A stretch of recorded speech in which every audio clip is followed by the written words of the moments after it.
السلام عليكم ورحمة الله وبركاته.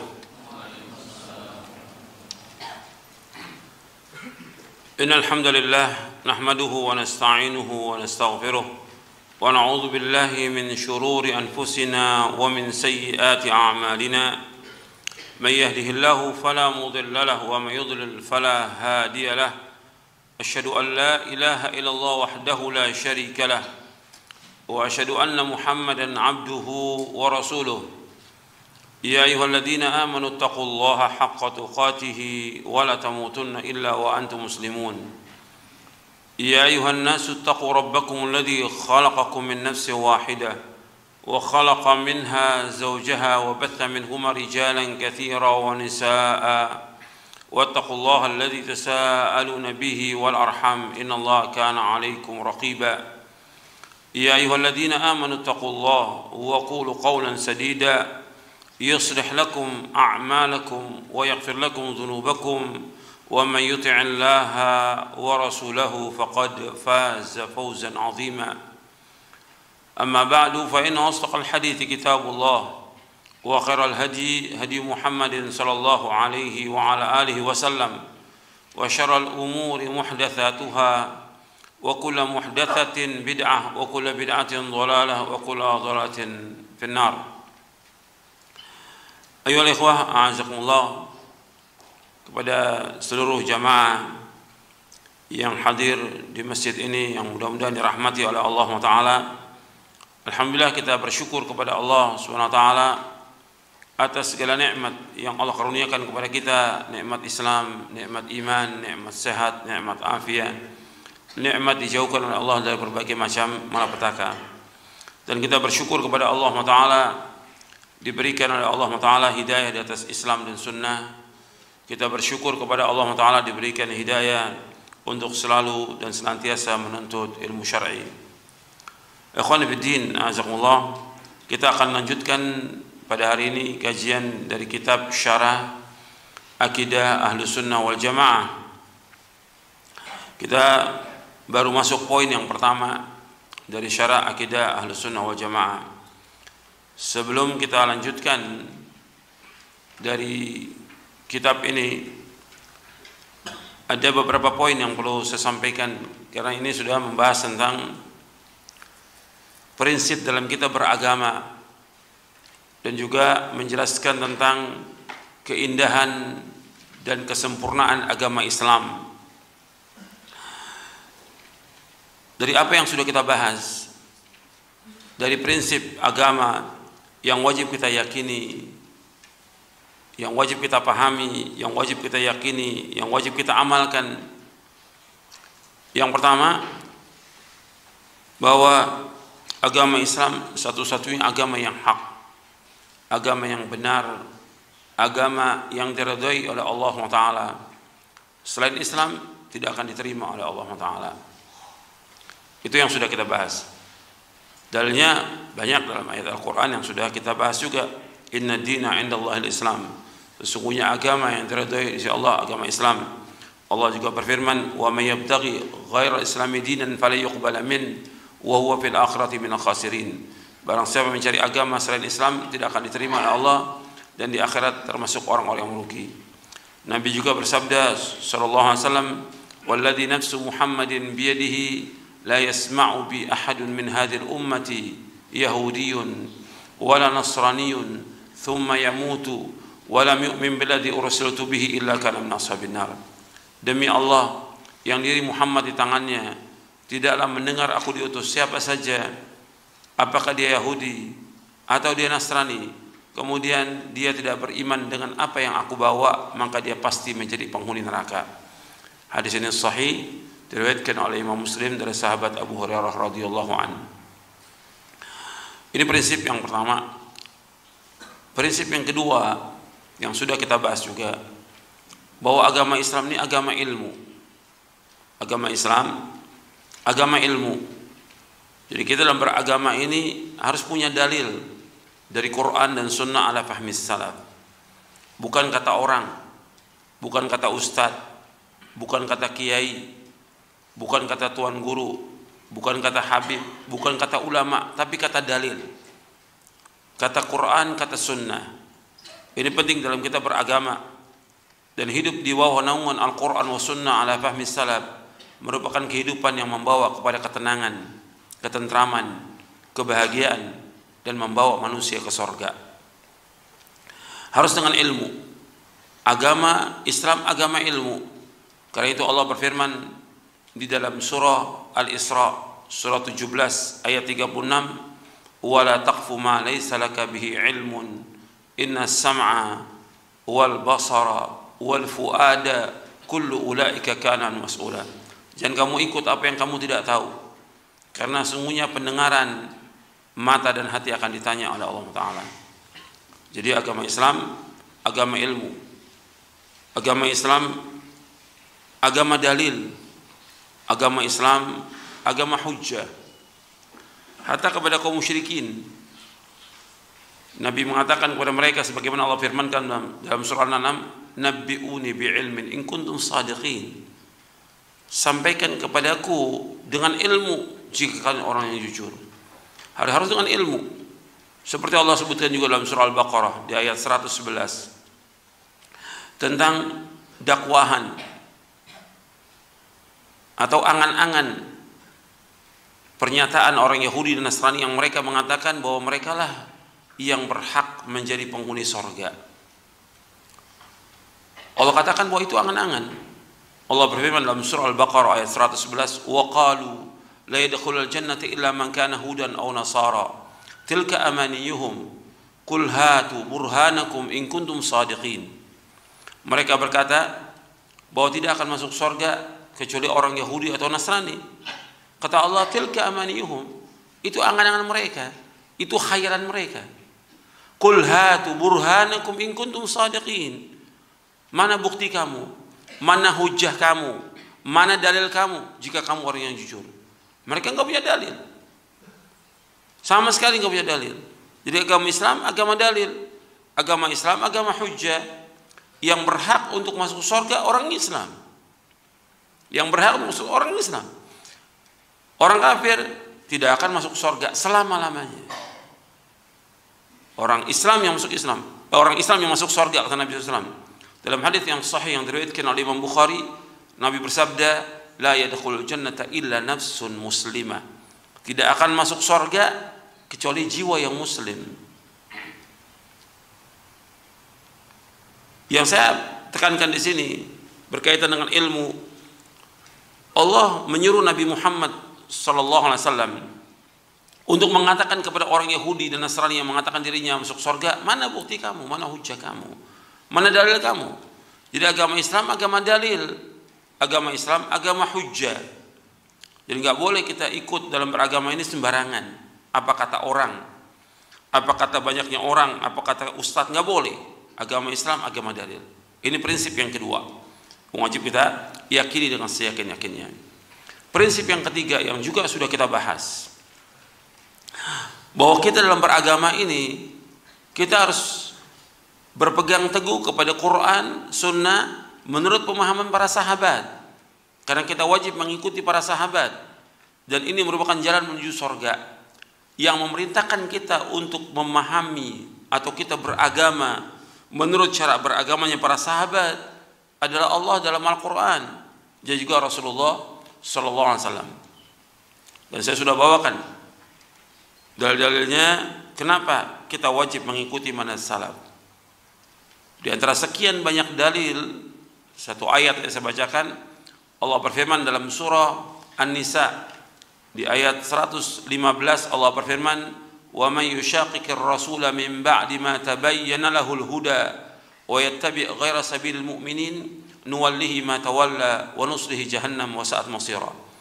Barang siapa yang menentang Rasul sesudah jelas baginya petunjuk dan mengikuti jalan selain jalan kaum mukminin, kami akan palingkan kemana dia berpaling, dan kami akan masukkan dia ke neraka jahanam, dan jahanam itu sejelek-jelek tempat kembali.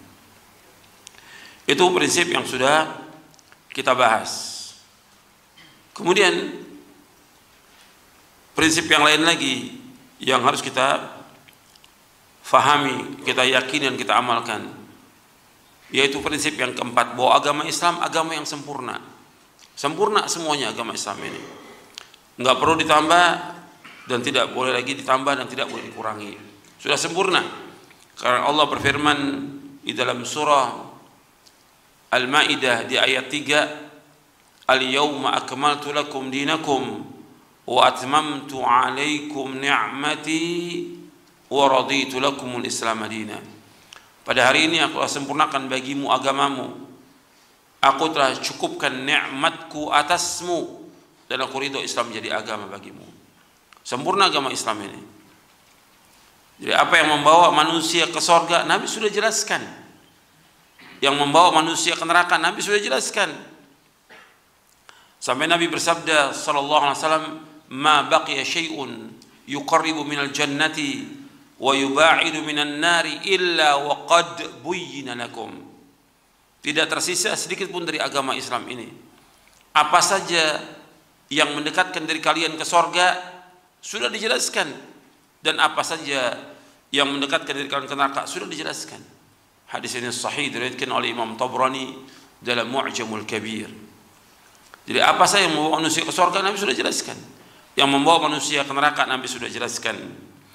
Dan juga pernah Salman Al-Farisi, Salman Al-Khair radhiyallahu anhu arda, ditanya oleh kaum musyrikin, apakah Nabi kamu mengajarkan kepada kamu segala sesuatu hatta tentang tata cara buang air? Dijawab oleh Salman radhiyallahu an, ajal, yakni na'am, iya. Artinya Nabi mengajarkan kepada kami segala sesuatu sampai tentang tata cara buang air. Hadis ini sahih diriwayatkan oleh Imam Muslim dalam sahihnya. Kalau tentang tata cara buang air dijelaskan oleh Rasulullah, tidak mungkin Rasulullah tidak menjelaskan tentang masalah akidah. Enggak mungkin Nabi enggak menjelaskan tentang masalah manhaj. Enggak mungkin Nabi enggak jelaskan tentang masalah tauhid. Enggak mungkin. Nabi jelaskan semuanya lengkap. Bagaimana kita beragama, bagaimana kita beribadah kepada Allah Subhanahu wa taala. Bab yang pokok, Allah menciptakan kita untuk ibadah, enggak mungkin Nabi enggak jelaskan. Wa ma khalaqtul jinna wal insa illa liya'budun. Tidak aku ciptakan jin dan manusia melainkan untuk beribadah kepadaku. Yang kita wajib tahu bagaimana tentang Allah, bagaimana sifat-sifatnya, bagaimana nama-namanya. Itu sudah jelas. Allah jelaskan dalam Al-Quran lengkap semuanya. Dan Nabi juga jelaskan. Kewajiban kita untuk mengimani. Jadi agama Islam sudah sempurna. Jadi kalau masalah buang air Nabi jelaskan, masalah adab Nabi jelaskan, nggak mungkin Nabi tidak jelaskan tentang masalah akidah. Nabi sudah jelaskan semuanya. Tinggal kewajiban umat Islam ini untuk mengikuti. Makanya prinsip yang kelima, bahwa dalam kita beragama ini kewajiban kita untuk taat, dan ini sudah kita bahas. Sami'na wa ata'na, taslim. Ketika dibawakan dalil, dibawakan hujah, jangan membantah. Jangan bantah. Jangan gunakan akal kita. Akal ini diciptakan oleh Allah untuk tunduk kepada wahyu, untuk memikirkan semua ciptaan Allah, untuk memahami, untuk tunduk, untuk taslim, dan kita untuk mengamalkannya. Ketika akal ini digunakan untuk membantah, maka pasti sesat. Pasti sesat. Makanya orang yang beriman ketika datang dalil dari Quran dan Sunnah, kewajiban dia sami'na wa ata'na. Dia wajib untuk taslim. Karena ini penting dalam kita beragama ini, kewajiban kita untuk taat, bukan untuk membantah. Bukan untuk ya kita fikirkan dulu lah dalilnya, tidak. Sami'na wa ata'na. Makanya Allah sebutkan dalam surah An-Nisa di ayat 59, ya ayyuhalladzina amanu athi'ullaha wa athi'ur rasula wa ulil amri minkum. Wahai orang beriman, taatlah kepada Allah, taatlah kepada Rasul dan ulil amri dari kalian. Allah juga berfirman dalam surah An-Nisa ayat 65, fala wa rabbika la yu'minuna hatta yuhakkimuka fima shajara bainahum thumma la yajidu fi anfusihim harajan mimma qadaita wa yusallimu taslima. Demi Rabbmu, mereka tidak dikatakan beriman sampai mereka menjadikan kamu Muhammad sebagai hakim terhadap apa-apa yang mereka persisikan di antara mereka. Kemudian mereka tidak dapat dalam hati mereka rasa haraj, rasa sempit terhadap apa yang kau putuskan, dan mereka tunduk dengan setunduk-tunduknya. Jadi kewajiban orang yang beriman untuk tunduk kepada dalil Quran dan Sunnah. Sami'na wa ata'na. Makanya orang beriman seperti Allah sebutkan dalam surah An-Nur, innama kana qaulal mu'minina idza du'u ila Allah wa rasul yahkuma bainahum yaqulu sami'na wa ata'na wa ulaika humul muflihun. Dalam surah An-Nur ayat 51. Sesungguhnya ucapan orang beriman apabila diajak kepada Allah dan Rasulnya, mereka ucapannya sami'na wa ata'na, dan mereka lah orang-orang yang menang, mereka orang yang beruntung. Yang penting dalam kita beragama, kalau sudah dibawakan dalil, keterangan, kewajiban kita sami'na wa ata'na. Itu diantara prinsip yang sudah kita bahas. Sekarang kita lanjutkan. Dari syarah akidah Ahlussunnah wal Jamaah, kita masih syarah yang pertama, yaitu poin yang pertama dari syarah akidah Ahlussunnah wal Jamaah, yaitu agama Islam adalah agama yang hak, yang benar, yang dibawa Nabi Muhammad SAW. Kita sampai ke halaman 125 untuk melihat syarah akidah Ahlussunnah wal Jamaah, halaman 125.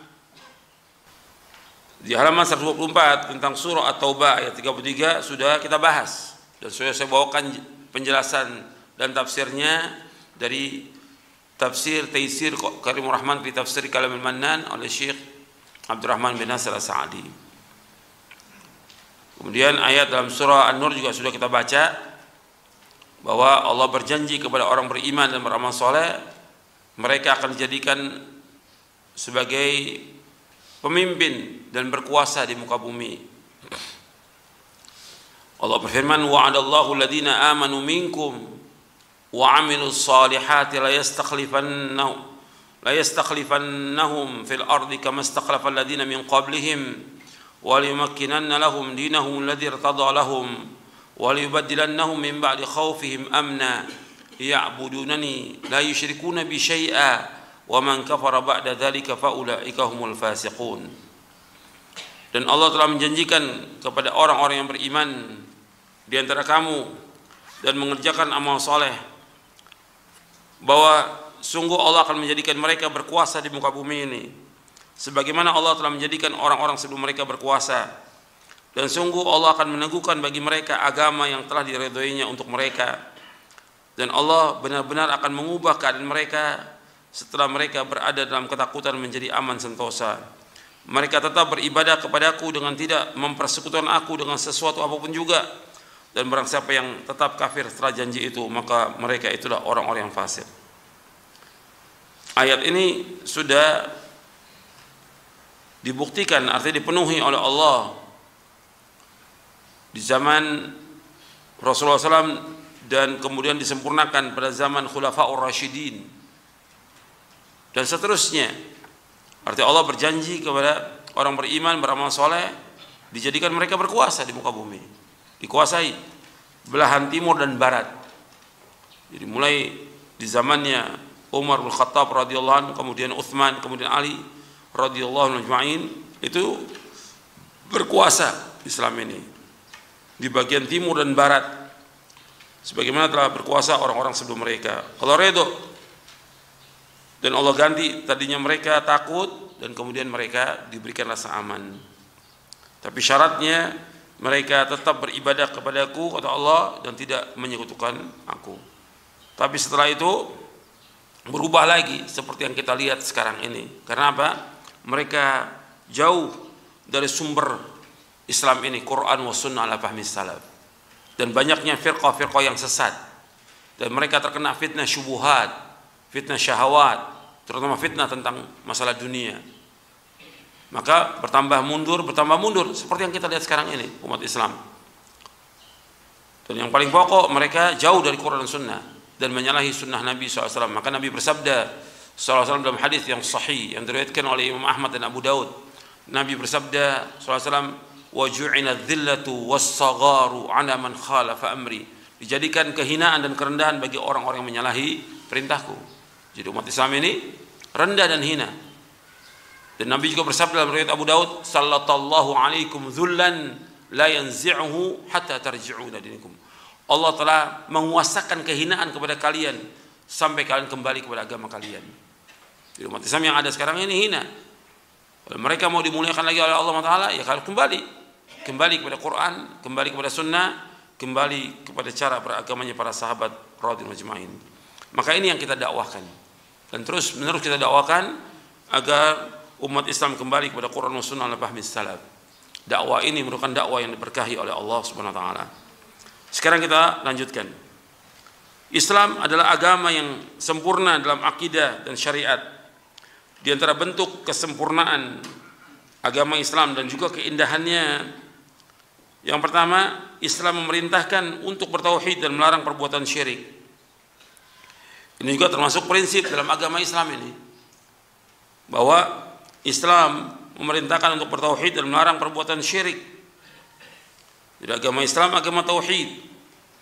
Agama Islam agama tauhid. Yang kita ingat agama Islam ini agama tauhid.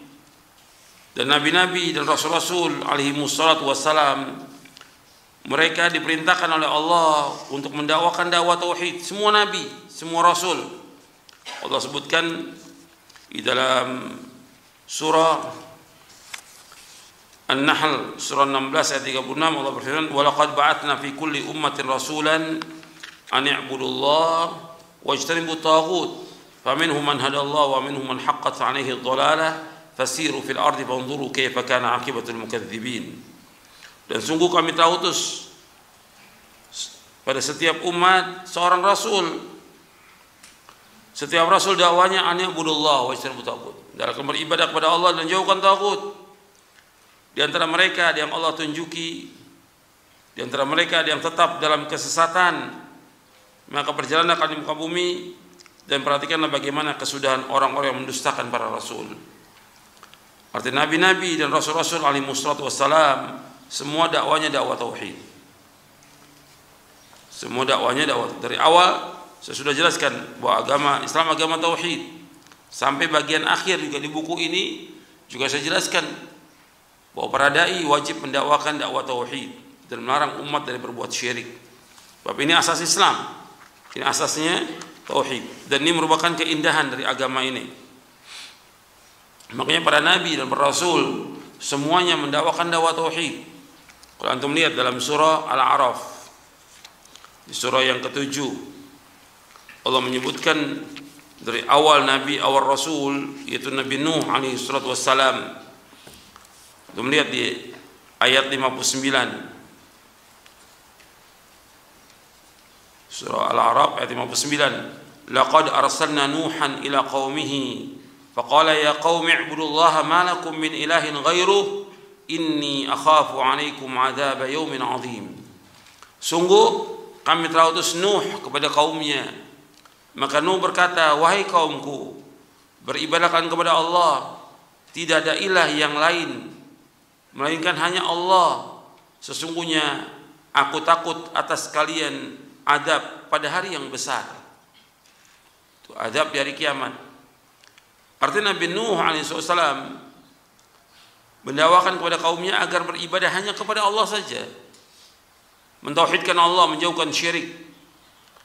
Setelah itu Nabi Nuh alaihissalam mengancam mereka, artinya kalau kalian tidak beribadah kepada Allah, tidak mentauhidkan Allah, tetap kalian beribadah kepada yang lain, kepada selain Allah, kalian menyekutukan Allah, maka aku takut atas kalian adab yang pedih.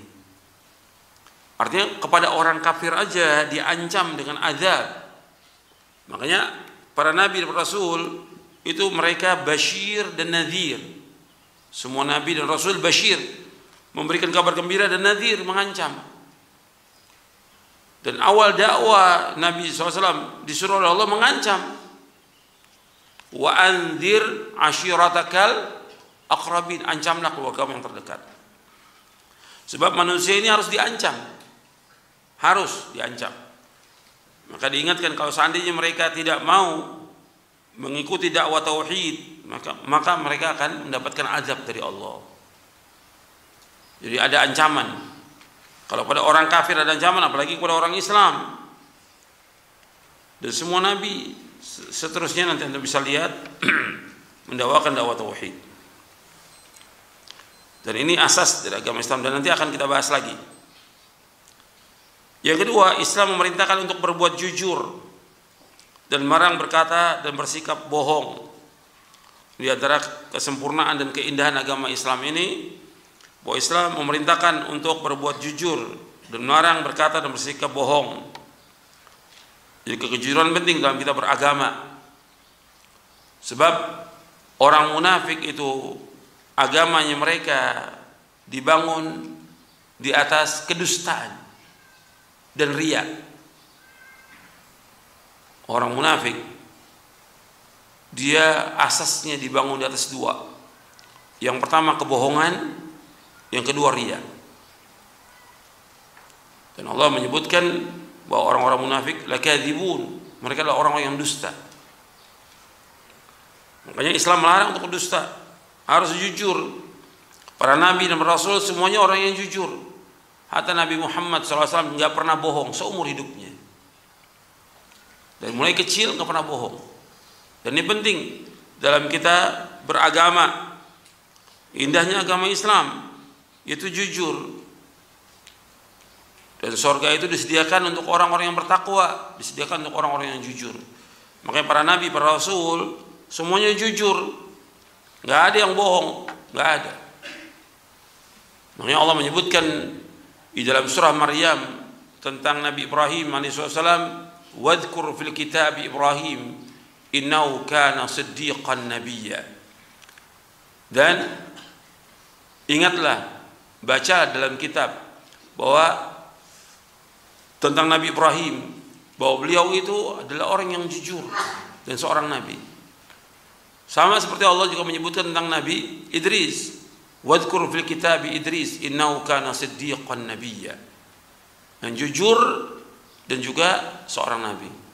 Ketika Allah menyebutkan tentang Ismail, wadhkur fil kitab Ismail innahu kana sadiqal wa'di wa kana rasulan nabiyya. Dan ingatlah, bacalah dan ingatlah dalam kitab itu tentang Ismail, beliau adalah orang yang jujur dan beliau adalah seorang nabi. Shadiqal wa'di, jujur dan benar dalam janjinya, nggak pernah bohong. Kata janji itu jujur dan nggak pernah bohong. Makanya asas agama Islam ini agama yang jujur. Dan para sahabat semua jujur. Makanya Allah berfirman dalam surah At-Taubah, Allah berfirman, ya ayyuhalladzina amanu taqullaha wa kunu ma'as shadiqin. Wahai orang beriman, bertakwalah kepada Allah dan jalanlah kalian bersama orang-orang yang jujur. Itu bersama para sahabat harus jujur kita.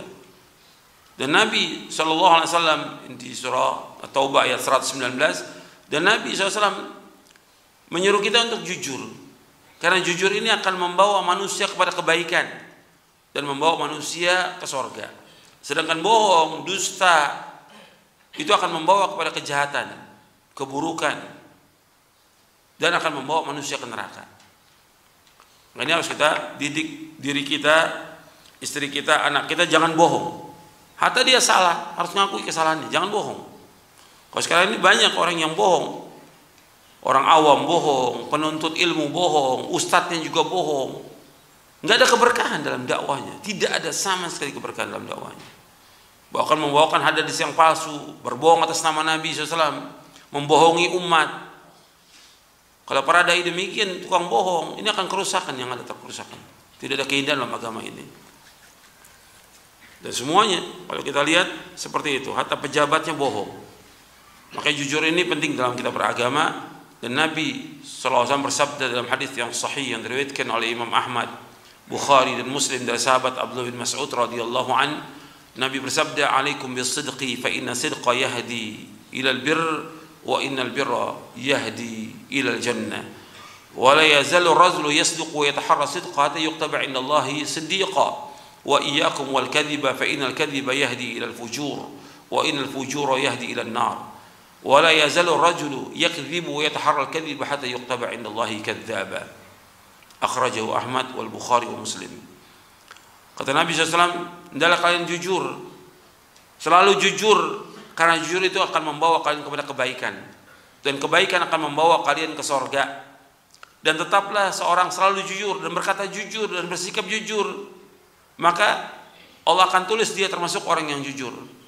Dan jauhkan dari kamu dari bohong, dari dusta, karena bohong, dusta akan membawa manusia kepada keburukan, kejelekan, kejahatan, dan keburukan, kejelekan, kejahatan akan membawa manusia ke neraka.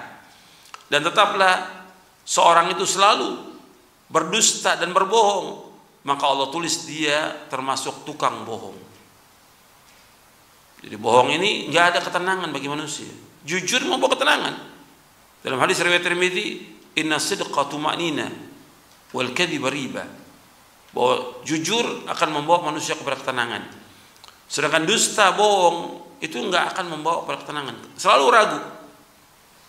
Selalu dia bingung. Itu karena bohong. Maka bohong ini sumber kejahatan. Antum lihat aja. Kalau antum punya saudara bohong, teman bohong, itu akan membawa kepada kejahatan, keburukan, dan tidak ada keberkahan dalam rumah tangganya. Maka ini jujur penting. Islam ini agama kejujuran dan melarang berkata dan bersikap bohong. Makanya orang yang jujur ini akan dimasukkan ke surga. Allah mengisahkan tentang Nabi Isa alaihissalam. Nabi Isa jujur. Nabi Isa nggak pernah berkata bahwa dia anak Tuhan. Nggak pernah dia berkata bahwa dia Tuhan, tidak. Jujur. Maka Allah sebutkan tentang Isa alaihissalam di akhir surah Al-Maidah. Allah masukkan ke dalam surga, dan itu yang bermanfaat. Di akhir surah Al-Maidah Allah sebutkan, qala Allahu hadzal yaumu yanfa'u as-sadiqina sidquhum lahum jannatun tajri min tahtiha al-anharu khalidina fiha abada radhiyallahu anhum wa radu an dzalikal fawzul 'adzim. Kata Allah Taala, ini hari yang bermanfaat orang-orang yang jujur dengan kejujurannya. Bagi mereka surga-surga yang mengalir di bawahnya sungai-sungai, mereka kekal dalamnya selama-lamanya. Allah ridho kepada mereka, mereka ridho kepada Allah. Demikian kemenangan yang besar. Nabi Isa jujur, nggak pernah dusta. Nggak pernah Nabi Isa alaihissalam mengatakan bahwa dia sebagai Tuhan atau anak Tuhan.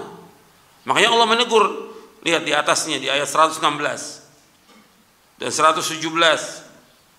Allah berfirman, wa idh qala Allahu ya Isa ibn Maryam a anta qulta lin nasi ittakhiduni wa ummi ilahaini min dunillah qala subhanak ma yakunu li an aqula ma laysa li bihaqq in kuntu qultuhu faqad alimta ta'lamu ma fi nafsi wa la a'lamu ma fi nafsik innaka anta 'allamul ghuyub ma qultu lahum illa ma amartani bihi an i'budu Allah rabbi wa rabbakum wa kuntu 'alaihim shahidan ma dumtu fihim wa kuntu 'alaihim shahidan ma dumtu fihim falamma tawaffaytani kunta anta raqib 'alaihim wa anta 'ala kulli syai'in syahid.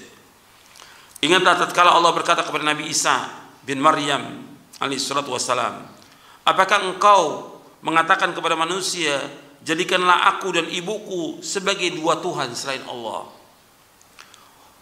Isa berkata, maha suci engkau ya Allah, tidak patut bagiku untuk mengatakan apa-apa yang aku tidak berhak padanya. Jika aku mengatakannya, engkau mengetahui apa yang ada pada diriku, dan aku tidak mengetahui apa yang ada pada dirimu. Sesungguhnya engkaulah yang mengetahui semua yang gaib. Tidaklah aku mengatakan kepada mereka melainkan apa yang engkau perintahkan kepadaku, agar kalian beribadah hanya kepada Allah. Nabi Isa mengatakan kepada umatnya, kepada pengikutnya, ani ibudullaha rabbi wa rabbakum. Hendaklah kalian beribadah hanya kepada Allah, Rabbku dan Rabb kalian. Wa kuntu 'alaihim syahidan ma dumtu fihim, dan aku menjadi saksi atas mereka ketika aku berada di tengah-tengah mereka. Falamma tawaffaitani, tatkala engkau sudah mengangkat aku ke langit, engkau menjadi pengawas dan penjaga atas mereka. Wa anta 'ala kulli syai'in syahid, dan engkau menyaksikan atas segala sesuatu. Setelah itu baru Allah sebutkan di ayat 19-nya tentang kejujuran Nabi Isa. Jadi orang yang jujur itu dimasukkan ke surga. Jadi yang bohong di sini adalah orang-orang Nasrani yang mengatakan Isa sebagai Tuhan, dan tidak ada di Injil yang asli pengakuan sebagai Tuhan, tidak ada sama sekali, atau anak Tuhan. Ini kebohongan. Maka orang jujur itu akan dimasukkan oleh Allah ke dalam surga. Makanya kita harus jujur. Agama Islam agama kejujuran dan melarang bersikap bohong. Yang ketiga, Islam memerintahkan untuk berbuat adil dan melarang bersikap zalim. Jadi Islam menyuruh untuk adil. Karena agama Islam agama keadilan. Al-Quran diturunkan semuanya adil. Dan Nabi membawa syariat ini semuanya penuh dengan keadilan. Semua beritanya benar dan semua hukumnya adil. Semua perintah larangan itu adil. Dan Allah memerintahkan kita untuk berlaku adil. Antum lihat ayatnya.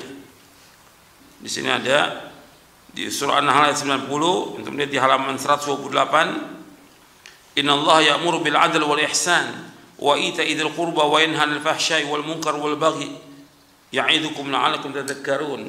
Sesungguhnya Allah menyuruh kalian berlaku adil dan berbuat kebajikan, memberi bantuan kepada kaum kerabat, dan Allah melarang dari perbuatan keji, kemungkaran dan permusuhan. Allah memberi pengajaran kepada kamu agar kamu dapat mengambil pelajaran. Jadi Allah menyuruh kita untuk berlaku adil. I'dilu huwa aqrabu littaqwa. Berlaku adillah, karena itu lebih dekat kepada ketakwaan. Jadi Islam menyuruh untuk berlaku adil. Agama Islam agama keadilan, enggak pernah zalim.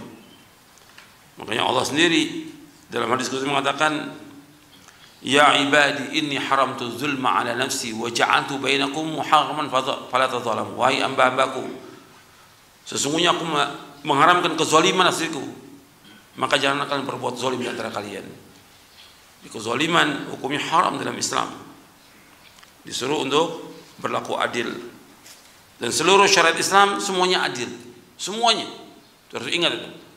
Seluruh syariat Islam ini berkaitan dengan akidah, ibadah, akhlak, muamalah, hukum rumah tangga, hukum apa aja, semuanya adil. Semuanya adil. Jadi nggak ada yang kezaliman sama sekali. Nggak mungkin Allah menurunkan agama yang ada kezaliman padanya, nggak mungkin. Atau berkaitan dengan hukum qisas, ini adil Allah. Orang yang membunuh dibalas bunuh. Begitu juga orang yang berzina harus didera. Ini adil. Orang yang sudah nikah dia berzina harus direjam. Ini adil. Semua orang yang mencuri dipotong tangannya. Ini semuanya keadilan. Semua agama Islam agama keadilan. Gak ada kezaliman sama sekali. Ya semuanya adil. Jadi seluruh hukum Islam itu semuanya adil. Semua beritanya Al-Quran ini semuanya benar dan hukumnya adil. Jadi sidqan wa adla, jujur dalam beritanya dan benar dalam hukumnya. Enggak ada kezaliman sama sekali. Kemudian yang keempat, Islam memerintahkan untuk bersikap amanah dan melarang bersikap khianat. Jadi Islam memerintahkan untuk amanah dan melarang bersikap khianat. Dan amanah ini pernah ditawarkan kepada langit dan bumi. Untuk melihat di akhir surah Al-Ahzab, inna aradna al-amanata 'ala as-samawati wal ardi wal jibal fa abayna yahmilnaha wa ashfaqna minha wa hamal al-insan innahu kana zaluman jahula. Surah Al-Ahzab di ayat 72. Satu ayat sebelum akhir. Inna aradna al-amanata 'ala as-samawati wal ardi wal jibal fa abayna yahmilnaha wa ashfaqna minha wa hamal al-insan innahu kana zaluman jahula. Sesungguhnya kami tawarkan amanah ini kepada langit dan bumi, kepada gunung. Mereka semuanya menolak untuk memikul amanah ini. Dan mereka takut. Dan kemudian amanah ini dipikul oleh manusia. Sesungguhnya manusia sangat zalim dan manusia sangat bodoh. Jadi amanah ini tentang agama ini dipikul oleh manusia. Dan Allah sudah sebutkan manusia ini sangat zalim dan sangat bodoh. Tapi tetap Allah merintahkan kepada manusia untuk berlaku amanah, jangan khianat. Enggak boleh sekali-sekali manusia ini khianat dalam dia beragama. Ketika dia khianat, maka yang terjadi kerusakan. Dan manusia ini akan mengkhianati apa? Amanah mereka. Antum lihat dalam surah Al-Anfal. Di ayat 27.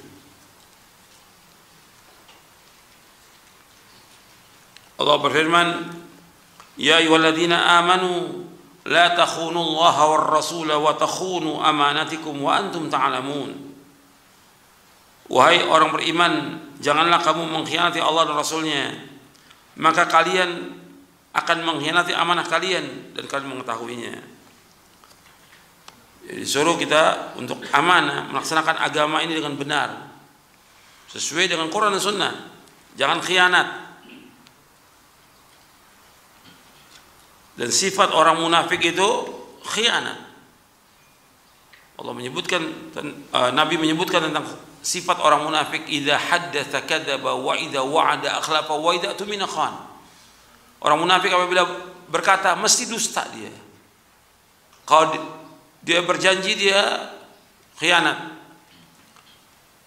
Apabila berjanji menjanji. Apabila diberikan amanah dia khianat. Itu orang munafik. Makanya kita nggak boleh. Kita harus laksanakan amanah yang Allah bebankan kepada kita sebagai seorang mukmin, melaksanakan agama ini dengan benar. Kalau kita sebagai kepala rumah tangga, kita wajib melaksanakan amanah sebagai kepala rumah tangga, mendidik istri dan anak dari jalan yang benar.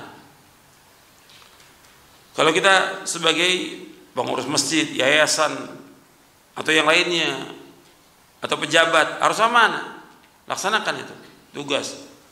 Nggak boleh kita khianat. Kalau diberikan uang kita harus amanah, nggak boleh berkurang uang itu, harus amanah, nggak boleh khianat. Dan luas pembahasan tentang amanah ini. Islam mengajarkan amanah.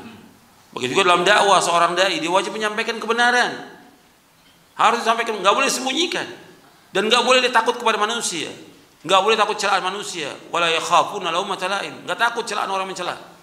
Dan menyampaikan kebenaran. Dia udah belajar agama ini, diberikan oleh Allah ilmu sedikit, dia harus menyampaikan agama ini. Asasnya agama adalah tauhid, asasnya agama kejujuran, dia harus sampaikan.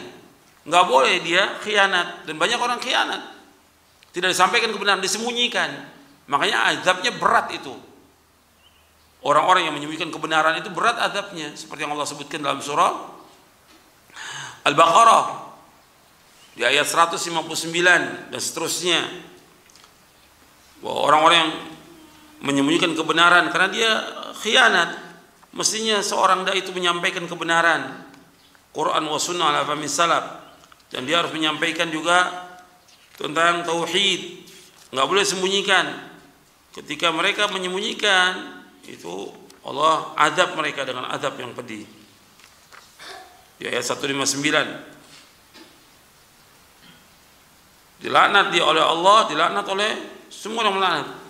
Bahkan kalau kita lihat lagi di ayat 174-nya, Allah sebutkan orang-orang yang menyembunyikan ilmu yang dia khianat ini, dia pada hakikatnya makan apa? Makan api, dan tempat mereka api neraka. Di ayat 159 Allah sebutkan, innal ladzina yaktumuna ma anzalna minal bayyinati wal huda min ba'di ma bayyanahu lin-nasi fil kitabi ulaika yal'anuhumullah wa yal'anuhumul la'inun. Sesungguhnya orang menyembunyikan apa yang kami turunkan dari keterangan-keterangan dan petunjuk sesudah kami jelaskan kepada manusia di dalam kitab, mereka adalah orang-orang yang dilaknat oleh Allah dan dilaknat oleh orang melaknat. Di 159, di 174-nya Allah berfirman, innal ladzina yaktumuna ma anzalallahu minal kitabi wa yashtaruna bihi thamanan qalila ulaika ma ya'kuluna fi butunihim illa an-nara wa la yukallimuhumullahu yaumal qiyamati wa la yuzakkihim wa lahum adzabun alim. Orang-orang yang sesungguhnya orang-orang yang menyembunyikan apa yang kami turunkan, apa yang Allah turunkan dari Alkitab, dan mereka menjualnya dengan harga yang sedikit. Artinya mereka membelinya dengan harga yang sedikit. Artinya mereka sembunyikan ilmu agama ini karena ingin mengharapkan apa? Dunia. Sedikit dunia ini. Hatta dia dapat uang 1 juta, 100 juta, 1 miliar, atau 1 triliun, itu nggak ada artinya dibandingkan dengan sorga. Dia jual agama ini dengan apa? Dengan dunia. Kata Allah, orang-orang seperti itu, ulaika ma ya'kuluna fi butunihim illa an-nara. Mereka adalah orang-orang yang tidak makan ke dalam perut mereka kecuali api. Wala yukallimuhumullah yaumal qiyamah, dan Allah enggak akan mengajak bicara mereka pada hari kiamat. Wala yuzakkihim, Allah enggak akan bersihkan mereka. Walahum adzabun alim. Mereka adalah mendapatkan azab yang pedih.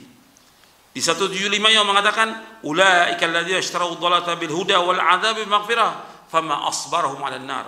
Mereka adalah orang-orang yang telah menjual petunjuk dengan kesesatan. Allah sudah kasih petunjuk, dikasih hidayah dan Al-Quran dan Sunnah. Tapi apa? Karena dia pengen dunia, pengen kedudukan, pengen jabatan, pengen harta, disembunyikan, disesatkan umat ini oleh mereka. Maka mereka itu telah menukar petunjuk dengan kesesatan, dan mereka menukar ampunan Allah dengan azabnya. Maka alangkah sabarnya mereka dengan neraka. Alangkah sabarnya. Allah pakai dengan kalimat alangkah sabarnya. Kita hidup nggak punya apa-apa. Kita sebagai seorang dai nggak punya apa-apa, miskin, nggak punya apa-apa. Tapi kita menyampaikan kebenaran meskipun dihina, difitnah, paling cuma 10 tahun atau 20 tahun. Sabar dengan kepahitan dunia, tapi akibatnya manis, yaitu sorga. Tapi ketika dia nggak sabar dengan dunia ini, justru dia jual ayat-ayat Allah dengan harga yang sedikit.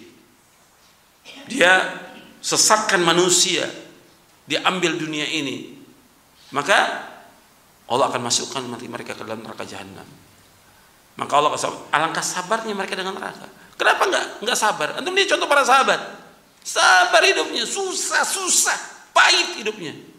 Antum lihat Salman Al-Farisi, Abu Dzar Al-Ghifari, Abu Hurairah, Abu Darda, hidupnya miskin, tapi mereka bahagia hidupnya. Sabar dengan kehidupan dunia. Karena yang mereka cari adalah surga, bukan dunia. Ini penting untuk dipahamkan, dan ini harus diulang-ulang pemahaman ini kepada seluruh kaum muslimin agar mereka paham tentang indahnya agama Islam. Harus kita amanah dan jangan khianat, apalagi sebagai seorang dai. Yang kelima, Islam merintahkan untuk menepati janji dan melarang ingkar janji. Islam ini memerintahkan untuk menepati janji dan melarang ingkar janji.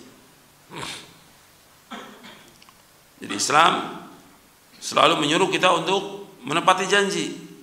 Dan ini ciri orang beriman. Beda dengan munafik. Kalau munafik, kalau janji menyalahi janji. Karena Nabi sudah sebutkan sallallahu alaihi wasallam hadis yang sahih, riwayat Muslim, orang munafik itu ayatul munafiqi thalathun idza haddatsa kadzaba wa idza wa'ada akhlafa wa idza tumina khan. Ciri orang munafik itu 3, apabila dia berkata dusta, apabila berjanji menyalahi janji, apabila diberikan amanah khianat. Orang Islam enggak boleh. Tadi saya sebutkan tentang kisahnya Nabi Ismail alaihi salatu wassalam. Wadhkur fil kitab Ismail innahu kana shadiqal wa'di wa kana rasulan nabiyya. Ingatlah dan bacalah dalam kitab tentang Nabi Ismail. Nabi Ismail shadiqal wa'di, jujur janjinya, enggak pernah menyalahi janji. Wa kana rasul nabi. Hatta bapaknya mimpinya para nabi wahyu. Perhatikan tuh, mimpinya para nabi wahyu. Nabi Ibrahim bermimpi akan menyembelih anaknya Ismail yang ditunggu-tunggu puluhan tahun. Nabi Ismail lahir, anak ini Nabi Ibrahim bermimpi menyembelih anaknya, disampaikan kepada anaknya, karena dia menepati janji, laksanakan ayahku, karena ini benar. Ini mau disembelih, terima. Allah ganti dengan dzibhun azim, dengan binatang yang ternak yang besar.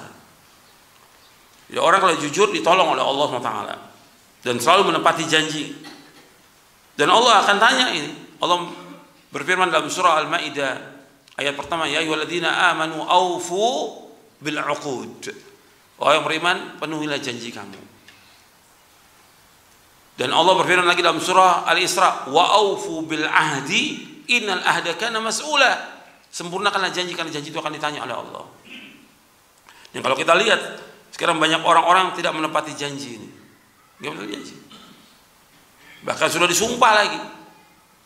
Ya, pegawai, pejabat, semuanya disumpah. Dan mereka sudah berjanji. Tapi kemudian apa? Mereka menyalahi janji. Bahkan mereka merusak. Ini berat, akan ditanya Allah di hari kiamat nanti. Berat ini. Ya, para pegawai dan yang lainnya, dia sudah disumpah dan dia wajib menepati janji. Dan nggak boleh mengingkar janji, tapi kenyataannya tidak, justru mereka yang merusak. Dan ini berat hukumannya, di dunia dia berat, di akhirat juga berat. Karena orang kalau berbuat dosa itu pengaruhnya luar biasa. kepada kehidupannya. Maka antum melihat orang-orang yang suka bohong, orang-orang yang khianat, orang-orang yang menyalahi janji, antum bisa lihat kehidupannya, rusak kehidupannya. Nggak ada ketenangan, nggak ada ketentraman, nggak ada kebahagiaan, tidak ada keberkahan hidupnya. Antum bisa lihat, apakah itu pribadi, apakah itu masyarakat, apakah itu pegawai, apakah itu pejabat, antum lihat kehidupannya. Kenapa? Mereka rata-rata semuanya menyalahi janji. Dan mereka khianat rata-rata. Sedangkan agama Islam, agama yang menganjurkan untuk menepati janji dan melarang ingkar janji. Hatta kepada orang kafir. Antum lihat Rasulullah SAW, kata sulh Hudaybiyah, perjanjian Hudaybiyah. Perjanjian orang kafir. Perjanjian itu menurut kasat mata dan pendengaran seolah-olah ini memenangkan kaum musyrikin. Tapi Rasulullah mendapatkan bimbingan wahyu dari Allah. Tidak, ini bermanfaat untuk Islam. Sulh Hudaybiyah. Poin-poinnya kalau antum baca, makanya Umar bertanya, apakah engkau seorang Rasul? Iya, Rasul. Dan Allah nggak akan menyalahi janjinya. Sampai seperti itu. Bayangkan, udah berangkat dari Madinah, mau umroh, dicegah. Sudah tinggal dikit lagi masuk Mekah, suruh pulang lagi. Yang perjanjian-perjanjian juga yang menyakiti kaum muslimin. Tapi Rasulullah melihat ini benar. Di antara perjanjian, kalau ada orang kafir masuk Islam, kemudian datang ke Madinah, harus kembalikan. Harus kembalikan. Sepertinya ini tidak adil, tapi di sini justru manfaat. Kenapa? Mereka disuruh kembalikan, nggak mau kembali. Mana ada orang Islam mau kembali kepada kemusyrikan? Nggak mau. Akhirnya apa? Mereka berkumpul di suatu tempat. Nah, setiap ada kaum musyrikin lewat, mereka bunuh. Akhirnya mereka sendiri bilang, sudah cukup dah perjanjiannya. Kalau Rasul sempurnakan janji, sempurnakan janji. Hatta kepada orang kafir, kita nggak boleh menyalahi janji. Dan ini Islam, agama yang indah. Kemudian yang keenam, Islam memerintahkan untuk berbakti kepada ibu bapak serta melarang durhaka pada kedua orang tua. Dan ini banyak ya ayat-ayat dan hadisnya. Nabi SAW memerintahkan untuk berbuat baik kepada kedua orang tua. Allah menyebutkan dalam Al-Quran dalam beberapa ayat. Dalam surah An-Nisa Allah sebutkan, wa'budullaha wa la tusyriku bihi syai'a wa bil walidaini ihsana. Beribadahkan kepada Allah dan janganlah kalian berbuat syirik dan berbuat baik kepada kedua orang tua. Beribadah kepada Allah, mentauhidkan Allah, jangan berbuat syirik dan jangan berbuat baik kepada kedua orang tua. Dalam surah An-Nisa ayat 36. Allah juga berfirman dalam surah Al-Isra di ayat 23 ayat 24, wa qada rabbuka alla ta'budu illa iyyahu wa bil walidaini ihsana imma yablughanna 'indaka al-kibara ahaduhuma aw kilahuma fala taqul lahumā uff wa la tanharhumā wa qul lahumā qawlan karīmā wahfid lahumā janāha adh-dhulli min ar-rahmah wa qur rabbirhamhumā kamā rabbayani shaghīrā. Allah berfirman dalam surah Al-Isra ayat 23 24, wa qada rabbuka alla ta'budu illa iyyahu wa bil walidaini ihsana. Allah telah mewajibkan tidak boleh kalian beribadah melainkan hanya kepada Allah saja, dan hendaklah kalian berbuat baik kepada kedua orang tua. Imma yablughanna 'indakal kibara ahaduhuma aw kilahuma, apabila kedua orang tua kamu atau salah satunya berada di sisi kamu dan dia sudah berumur lanjut, fala taqul lahumā uff, jangan katakan kepada keduanya perkataan ah, wala tanharhuma, janganlah kalian menengking keduanya, jangan menghardik keduanya, wa qul lahumā qawlan karīmā, dan katakanlah kepada keduanya dengan perkataan yang mulia, wahfid lahumā janāha adh-dhulli min ar-rahmah, dan rendahkanlah dirimu dengan kasih sayang kepada keduanya, kepada kedua orang tua, wa qur rabbirhamhumā kamā rabbayani shaghīrā, dan katakanlah wahai Rabbku, sayangilah keduanya sebagaimana keduanya mendidik aku ketika aku masih kecil. Jadi seorang anak dia wajib berbakti kepada orang tuanya, wajib berbuat baik kepada orang tuanya. Nggak boleh mengatakan ah pada orang tua, nggak boleh. Mengatakan uf pada orang tua nggak boleh. Menengking nggak boleh, menghardik nggak boleh melawan, nggak boleh kurang ajar sama orang tua. Ini dosanya dosa besar. Dosa besar yang paling besar setelah syirik durhaka pada orang tua. Maka dalam hadis Abu Bakar yang diriwayatkan oleh Imam Bukhari dan Muslim, ketika Nabi menyebutkan ala unabbiukum biakbal kabair, maukah aku kabarkan kepada kalian tentang dosa besar yang paling besar? 3 kali Nabi sebutkan. Dijawab oleh sahabat mau. Yang pertama al-isyraku billah, menyekutukan Allah. Yang kedua uququl walidain, durhaka pada orang tua. Yang ketiga syahadat zur wa qauluz zur, berkata dusta, bohong, dan juga menjadi saksi palsu. Itu dosa besar yang paling besar. Makanya ketika anak itu durhaka pada orang tuanya, nggak ada keberkahan hidupnya pada anak ini. Dan pasti hidupnya sulit, pasti udah sulit. Meskipun dia kaya, dia tidak bahagia dan tidak akan bahagia. Kalau anak yang durhaka nggak akan bahagia hidupnya, tidak akan bahagia. Dan nanti di hari kiamat dia masuk neraka. Sebab Nabi sudah memastikan anak durhaka tidak masuk surga. Kata Nabi SAW, la yadkhulul jannata aq liwalidayhi. Tidak akan masuk surga itu al-aq liwalidayhi.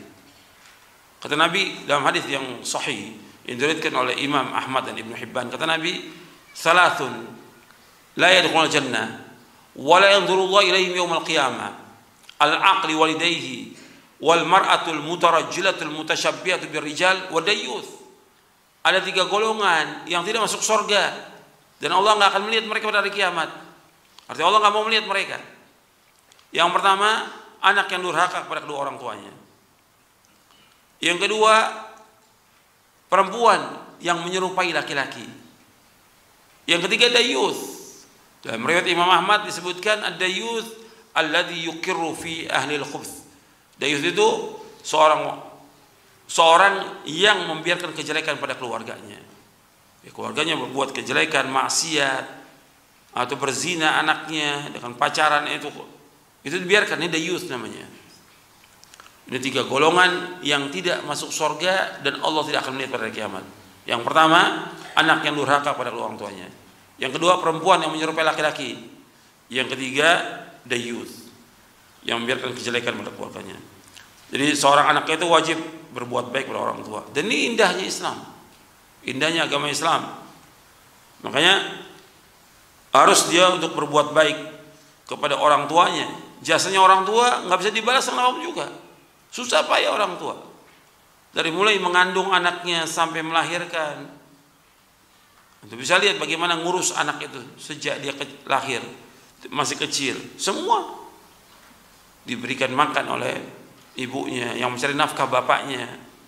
Kemudian juga dia diurus, artinya mandinya, membuang kotoran, diceboki anak itu, diberikan makan dan segala macam semuanya. Dan ibunya, makanya Nabi menyuruh untuk berbuat baik kepada ibu 3 kali. Ummuka, ummuka, ummuka, thumma abu. Ibumu, ibumu, ibumu, kemudian bapakmu. Jadi seorang anak harus berbuat baik kepada orang tuanya. Dan kesempatan kalau orang tua antum masih hidup, kesempatan berbuat baik. Jangan menghardik orang tua, jangan menengking orang tua, jangan berkata yang kasar pada orang tua, dan antum harus taat pada orang tua. Sami'na wa ata'na. Itu jalan selamat, itu jalan keberkahan, itu jalan kebahagiaan. Tapi ketika dia kurang ajar, nggak akan bahagia hidupnya. Mesti banyak masalah, mesti banyak problem, mesti banyak muskilah dalam hidupnya. Karena apa? Tidak taat pada orang tuanya. Tapi ketika anak ini berbuat baik, akan mendapatkan kebahagiaan, keberkahan. Dan kita harus berbuat baik pada orang tua, karena jasanya orang tua nggak bisa dibalas dengan apapun juga. Hatta kita ngasih gaji kita semuanya kepada orang tua, belum bisa membalas kebaikannya. Makanya ketika ada seorang yang dia menggendong ibunya ketika tawaf, ketika sa'i, dan ketika melakukan ibadah haji, ditanya kepada seorang sahabat, apakah saya sudah membalas kebaikan ibu saya? Belum.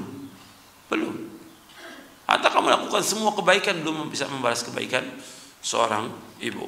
Maka ini wajib kita untuk berbuat baik. Maka kajian-kajian kita itu selalu mengingatkan tentang berbuat baik kepada orang tua. Makanya mesti bersyukur para orang tua dengan kajian-kajian Al-Quran wa Sunnah ala fahmi salaf ini. Karena kajian ini mengajarkan kepada ibadah kepada Allah yang benar. Kajian ini mengajarkan bagaimana hubungan yang baik kepada orang tua, hubungan yang baik juga kepada Allah, mengajarkan hubungan yang baik kepada Allah dan mengajarkan hubungan yang baik kepada orang tua, mengajarkan hubungan baik kepada keluarga, sanak famili, tetangga dan yang lainnya. Ini justru dakwah salaf. yang menunjukkan demikian. Dakwah yang barokah. Makanya bersyukur para orang tua dengan ada kajian-kajian seperti ini. Jadi anaknya justru dianjurkan untuk mengaji, bukan dilarang. Karena mengajarkan kepada kebenaran yang membawa manusia ke surga. Ya, saya pikir cukup sampai di sini. Mudah-mudahan yang kita kaji bermanfaat untuk saya dan untuk antum sekalian. Kurang lebihnya saya mohon maaf. Wassalamualaikum warahmatullahi wabarakatuh. Subhanakallahumma bihamdik asyhadu an la ilaha illa anta astaghfiruka wa atubu ilaik. Assalamualaikum warahmatullahi wabarakatuh.